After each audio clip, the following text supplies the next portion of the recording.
Olá pessoal, mais um pequeno vídeo aqui para vocês. Vamos juntos pintar as paredes. Vamos estar um pouco junto. Então pessoal, para quem não assistiu os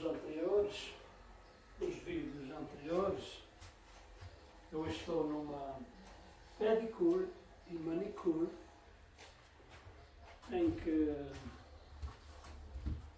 é um espaço de aluguer em que o proprietário, mais uma vez, é o meu patrão. Então pessoal, como eu me canso de dizer, ele tem propriedades que não acabam mais. Tem muito apartamento, pessoal. Então, vamos lá dar início à pintura. Desculpem um pouco por eu estar um pouco de costas, mas o local aqui é bem pequeno, não dá para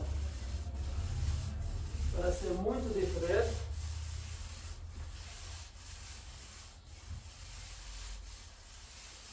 Eu acho que eu consegui deixar o celular na melhor posição possível para fazer a pintura e para vocês me acompanhar. Então é assim, isto aqui já tem cerca de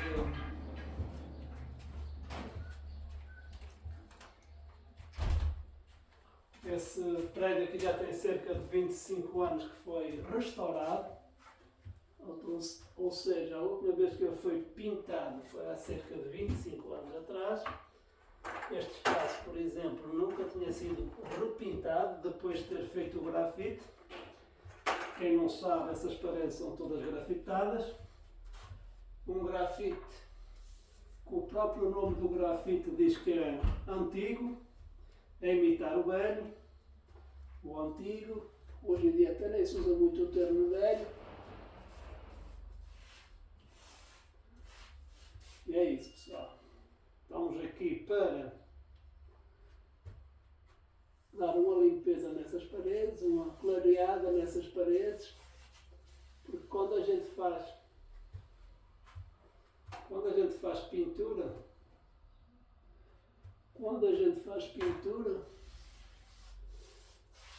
normalmente fica mais limpo, né? Fica branco ou fica de outra cor, não interessa a cor, mas no caso aqui é branco. O cheiro da tinta mata odores que estão aqui há 30 anos ou há 25 anos dentro. Fica o odor da tinta aqui dentro. Parece que não, mas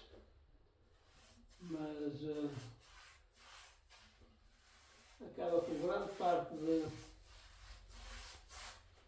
da bicharada que anda por aqui. A gente sabe que há muito tipo de bichinho, né? Não só insetos,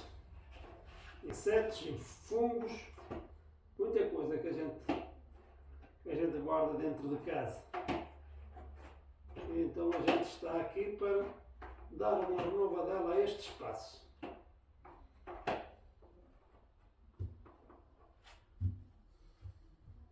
Eu comecei aqui ontem. Ontem eu fiz o quê? Eu meti fita crepe, eu meti acrílico, eu protegi um pouco. Claro que eu não protegi muito, como aqui, não sei se vocês conseguem ver no vídeo, é teto falso.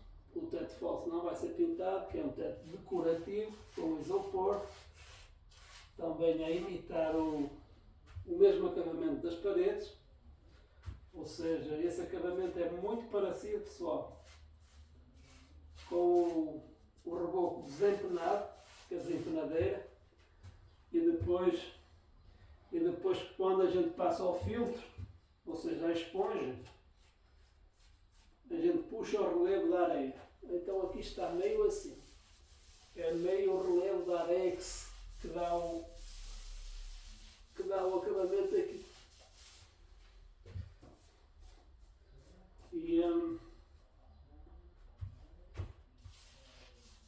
E esse relevo, como é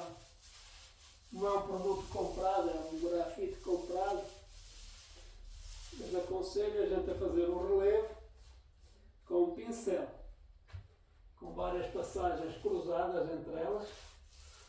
A gente passa o pincel, é um pincel bem largo, aí de 15 centímetros de largo, onde a gente passa várias vezes em muitos sentidos, ou seja, não é só num sentido, não é como o grafite de grão, que há pessoal que passa só para cima ou só para baixo. Nós aqui o grafite de grão, a gente circula ele, fica um acabamento circular, não, também não deixamos riscado nem para cima nem para baixo, nós aqui deixamos circular. Mas não é o caso desse. Esse aqui é passado com a desempenadeira de metal, uma desempenadeira grande, de 40 cm por 12. A gente aqui usa muito esse tipo de desempenadeira para gesso, para grafite, para essas massas que a gente tem aqui, que a gente faz reboco de 3 ou 4 milímetros só. Então uso muito essa desempenadeira metálica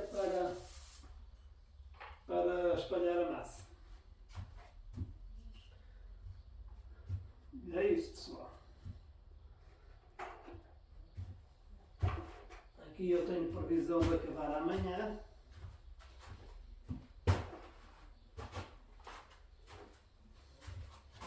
Para deixar o meu chefe contente, que ele já me perguntou quando é que eu ia acabar. Então, porque aqui mal a gente começa o serviço, já estão a perguntar quando é que vai terminar. E não tem pressa, né? Não há pressa nenhuma para fazer isso, porque isso aqui é a pessoa que está aqui a trabalhar, está de férias, só vai vir dia 27 do próximo mês. O próximo mês é julho, nós estamos em junho, dia 23, portanto não é uma questão de tempo, é uma questão de ansiedade mesmo.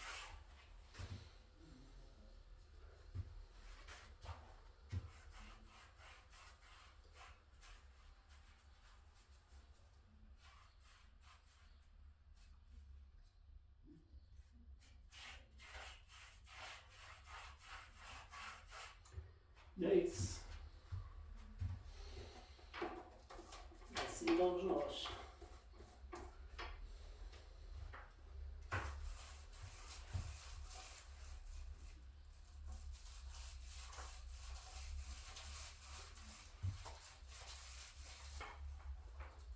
Isto aqui, como eu costumo dizer, o mais difícil é proteger tudo, meter fita crepe, fazer o silicone. Agora, quando chega a hora de rolar tinta, fácil, é muito fácil. É muito fácil. É fácil e rápido, né?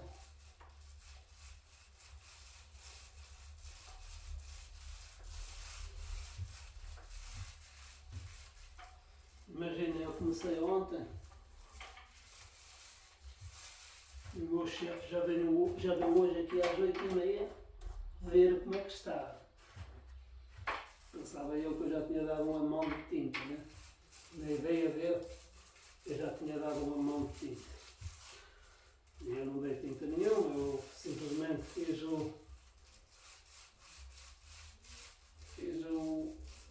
a fita crepe, o acrílico e usei um bocadinho de tinta, a verdade, usei para tapar algumas manchas que estão aí mais acentuadas, que eu costumo passar uma mão de tinta nas manchas. Antes de fazer a pintura geral, eu passo não tem muita mancha escura, porque às vezes tem quadros, tem manchas duras, mais acentuadas, então tem manchas mais acentuadas, eu sempre passo um bocadinho de tinta antes de fazer a pintura geral.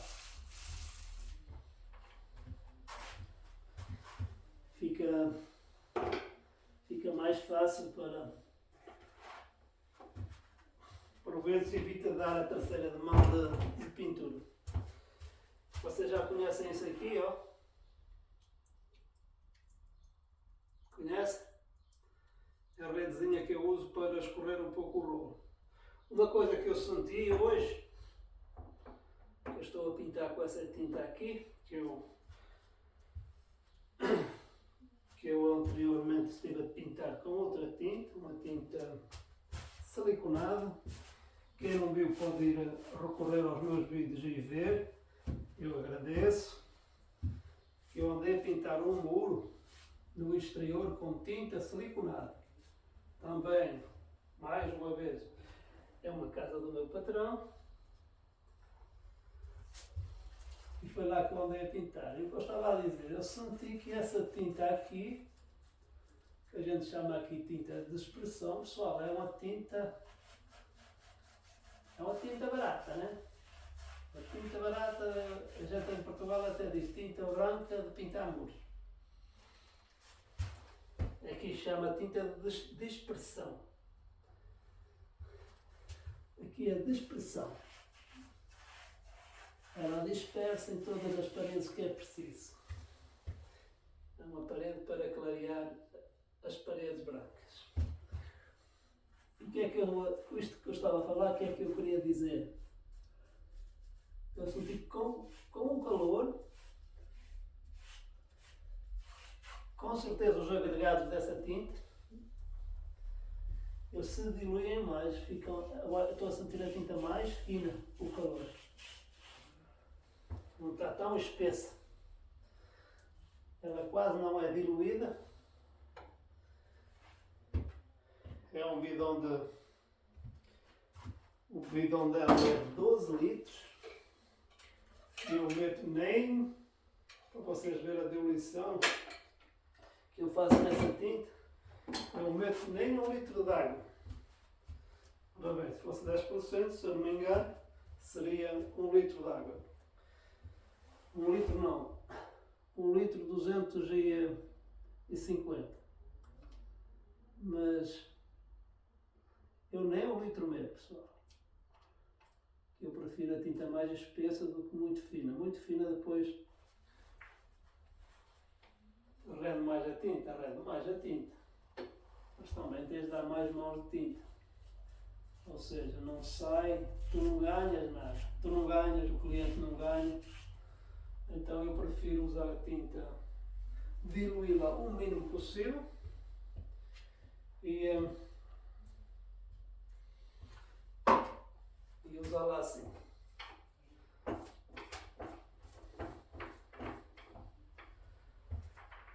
E é isso, pessoal. Agora, para esticar a conversa, eu vou contar um pouco da minha história. Eu costumo abreviar muito e por vezes ela também fica interessante. Vou tentar contá-la com um pouco mais de calma, para ver se vocês entendem um pouco o motivo de eu estar, por exemplo, aqui na Suíça. Então, pessoal, é claro que o meu início, a minha juventude, foi uma juventude meio que normal, de um casal, de uma família pobre, não vou dizer que éramos bem de vida. Meus pais tinham que trabalhar todo o santo dia para conseguir meter dinheiro dentro de casa, para dar de comer à gente e organizar a vida deles. E então o trabalho sempre existiu, eles nunca foram pessoas de...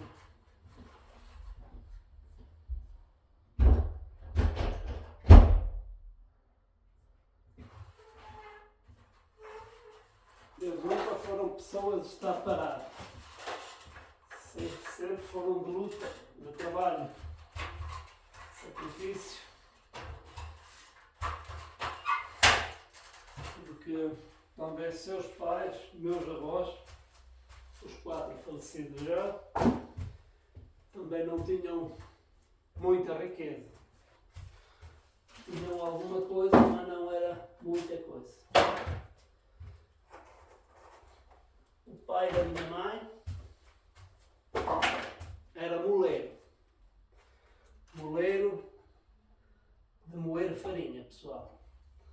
Ele tinha um moinho elétrico. Ele foi pioneiro na região no tempo dele, porque estou a falar do meu avô, eu tenho 50 anos, para vocês terem uma noção.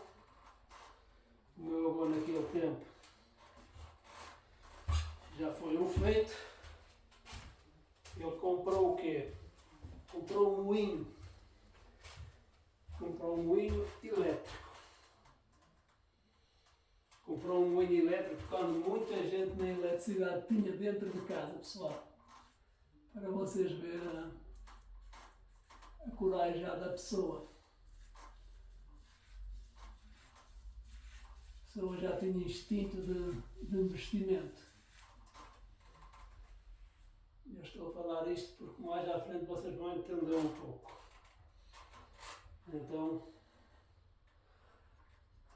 Então ele investiu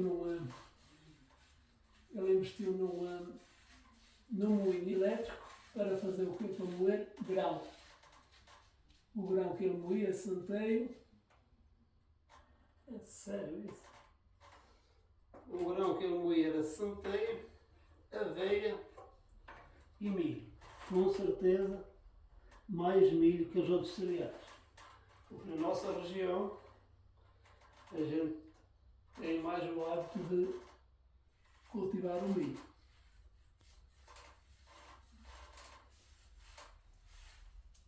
Então as pessoas levavam o milho para ele moía, tirava a parte dele de lucro em farinha e devolvia o resto da farinha ao proprietário do grão. E assim foi a vida dele toda. Também tinha terrenos de cultivo, também tinha o seu próprio milho, porque foi uma família grande. Eu tenho bastantes tios, tanto da parte do meu pai como da parte da minha mãe. São cerca de 10 em cada família. E foi assim, meu avô, pai da minha mãe, mexia com farinha, pessoal. Milho, aveia e centeio. Foi o trabalho dele.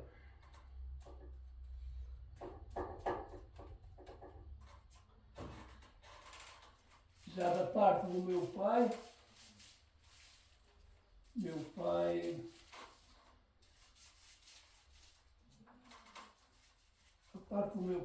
avô,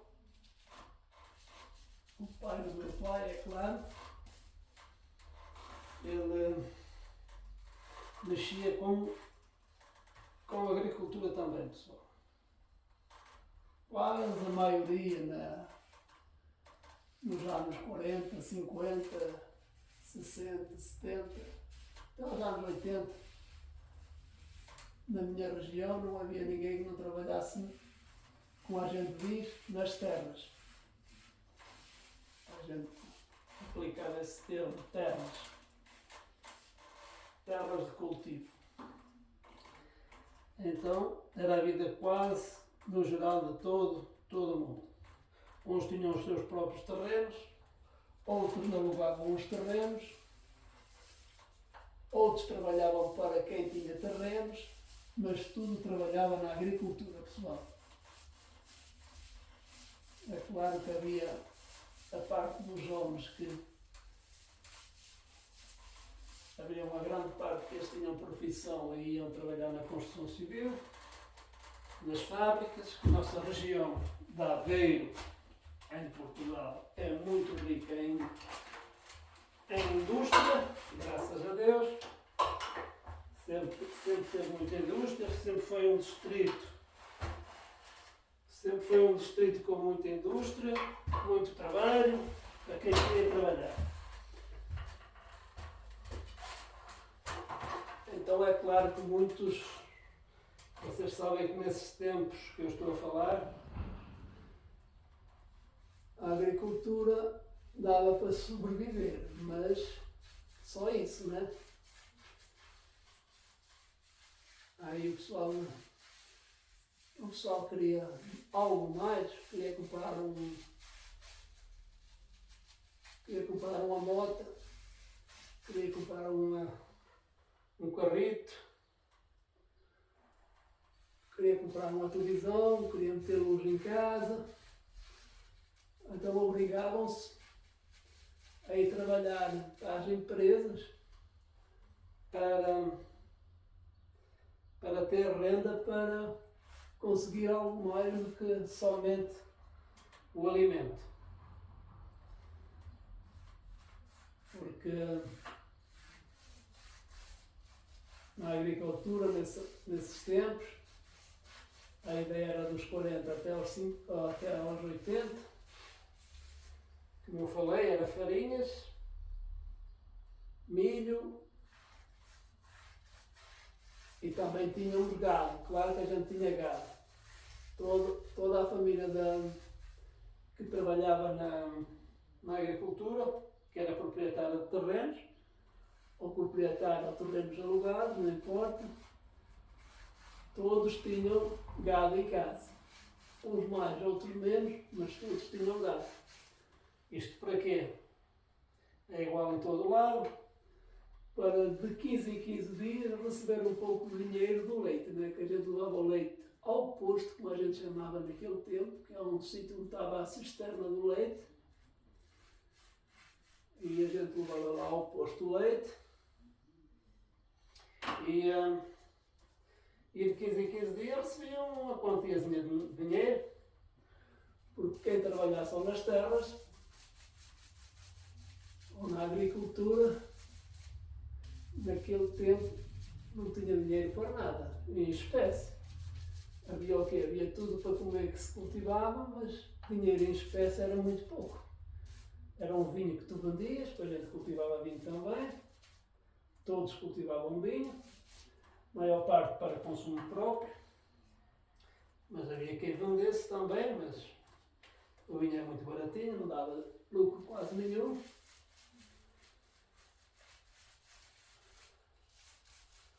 E então é isso. Era também, eu alarguei-me um pouco, era também no ofício, ou seja, o trabalho dos meus avós da parte do meu pai. Não havia riqueza. Apesar que o meu avô, da parte do meu pai, era bastante rico, mas a mãe do meu avô foi mãe solteira. Imaginem vocês, mãe solteira, a mãe do meu avô.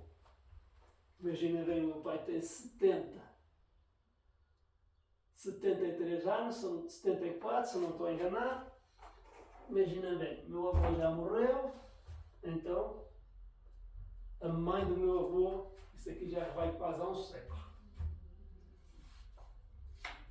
A mãe do meu avô foi mãe solteira, imaginem vocês naquele tempo. O que é que seria? Que essa senhora, a minha bisavó, não passou por ser mãe solteira nesses anos.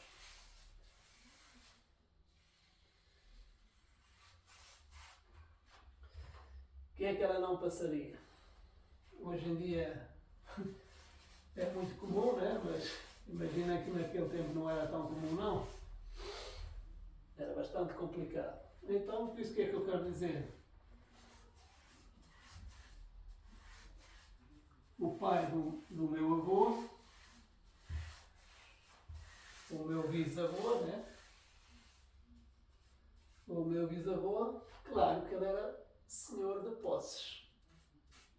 tinha terrenos de cultivo, tinha mata, que a gente é bastante forte na nossa região em eucalipto.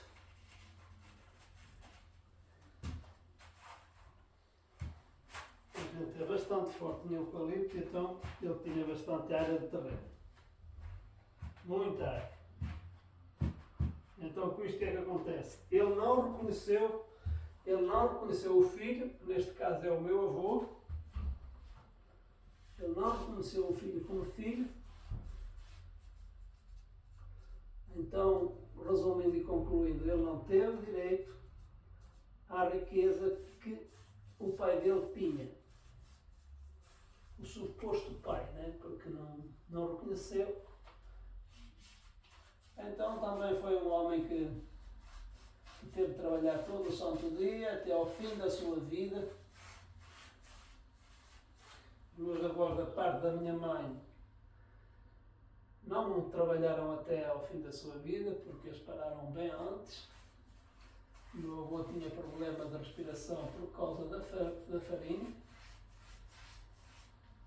Mas o meu avô, da parte do meu pai, trabalhou até à morte. Ele simplesmente parou o serviço, foi no médico, a pé, ele fez uns 5 km a pé, e de volta são cerca de 10 km. E o médico receitou uns exames qualquer para fazer o controle. E o meu avô ficou aflito. E o que é que se passou? Ele ficou aflito e a tensão dele acho que baixou. E levou-o à morte. Deu um copo de água, sentou-se no banco e já dali não saiu por mãos próprias. Já foi assim. Já foi tirado de lá por mão de outras pessoas.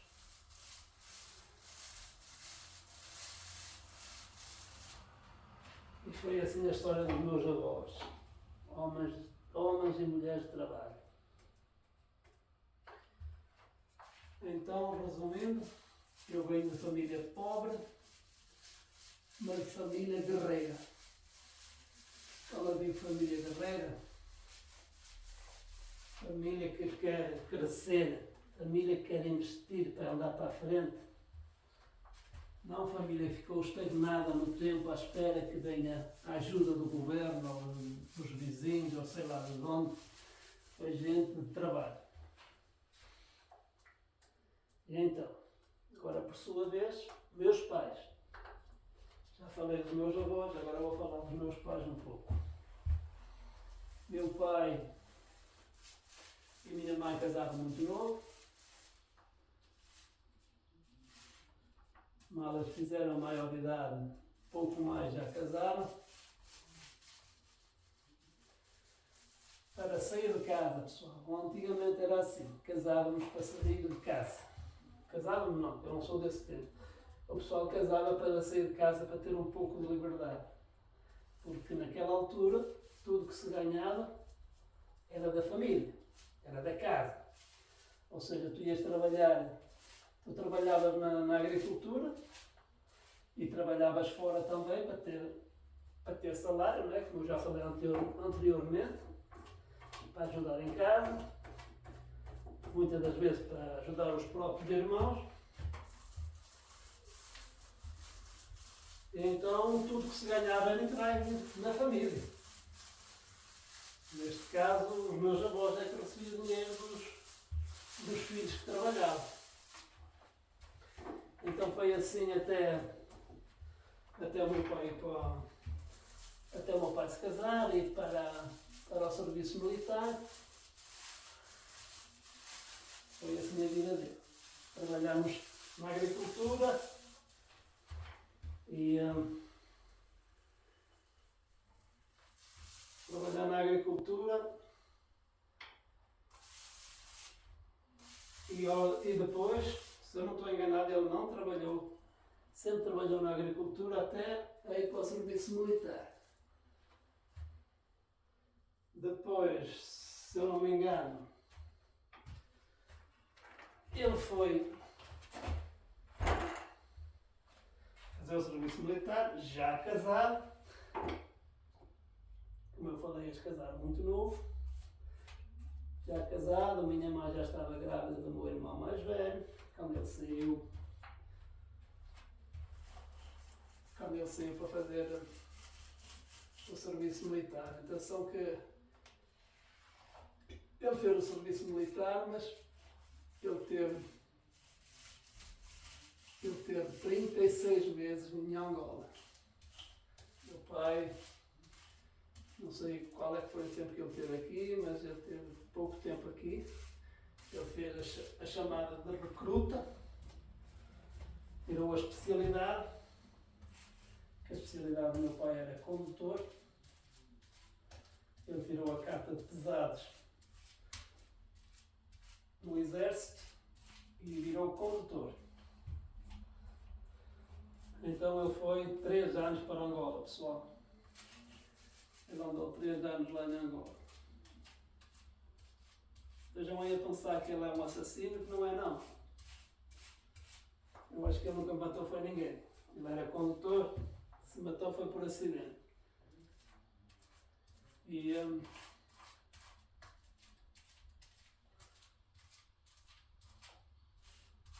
é assim, 3 anos em Angola, a minha mãe sozinha aqui, minha mãe estava com a minha avó, mãe do meu pai, que ela tinha saído de casa, né?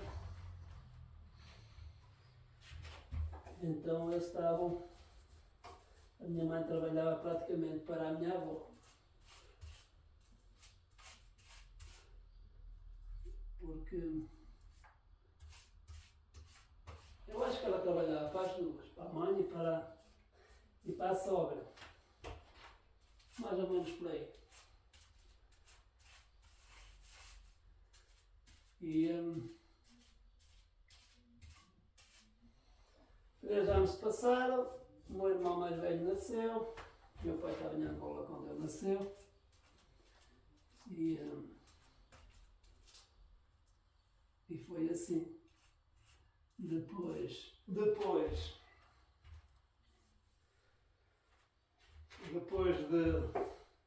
de acabar os 3 anos, deu-se a revolta de 25 de Abril, em 74. Meu pai voltou. Nós fomos os portugueses foram meios corridos de Angola, né? Os angolanos não queriam gente lá. Como todas as colónias, o povo meio que sente que a gente fomos uns exploradores, não os pacificadores. Que não é de todo verdade, mas isso aí não é o meu, não sou eu que vou estar aqui agora a discutir isso. Cada um defende a causa que quer. Certo é que eu só digo uma coisa em relação às nossas ex-colónias. Aquelas que foram consideradas colónias, porque há aí certos países que a gente passou que não foi considerado colónia, mas não interessa. Mas podem fazer a análise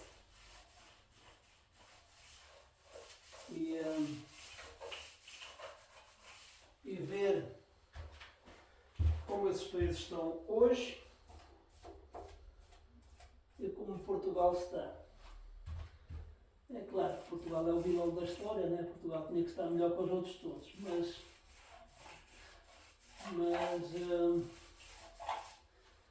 se a gente for a ver a nível de países desenvolvidos, não interessa a riqueza que tenham ou não, porque há países que foram ex-colónias de Portugal que têm muito mais valor como país de Portugal. Portugal, o património de Portugal é histórico praticamente, e o seu povo, porque se a gente for a ver, o nosso minério é fraco, nós temos bastante água, temos algum minério, mas em grandes quantidades para ser explorado. Então é assim.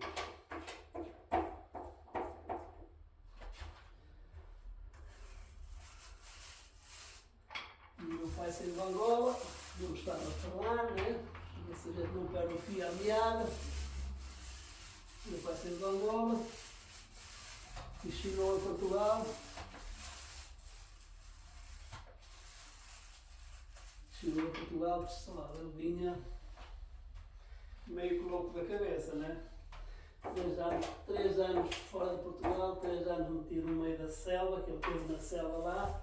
Ele não esteve lá em nenhum quartel, ele andou sempre no mato, como ele fala, nas picadas, naquelas estradas de chão, todos os dias, sentado em bancos de areia, que o banco do carro era banco de areia, porque ele teve um acidente lá que o carro passou por cima de uma mina e a mina arrebentou. Ele teve uns dias em coma, então o pessoal começou a usar bancos de areia para fazer os bancos, para os telhaços não os matarem. Não pensem que foi fácil, que não foi fácil, não. E foi assim. Ele chegou bem afetado da cabeça, né? Vamos lá dizer. E